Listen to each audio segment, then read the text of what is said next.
I know it comes as no surprise to you that purity is not a popular topic, especially in an anti-purity culture. See, nobody wants to hear about dressing modestly. Nobody wants to hear that as a woman who professes godliness, your cleavage and your breast should not be exposed to other eyes outside of your husband and the Holy Ghost. Hello, somebody.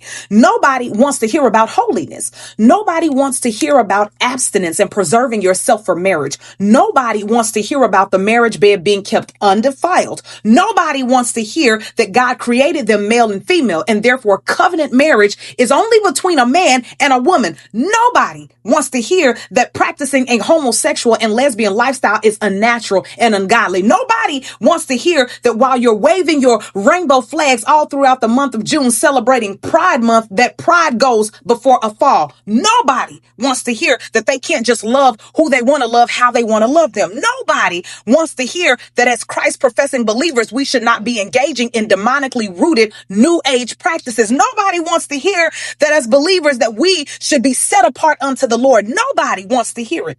We are living in a dispensation of time where purity is mocked at and even frowned upon because the enemy heavily fights the idea of purity because he knows that he cannot dwell in a pure vessel. And he knows that according to Matthew 5:8, blessed are the pure in heart, for they will see God. And so the enemy fights purity to prohibit one's ability to properly see God as he truly is. And so my admonition to you is to fight for purity.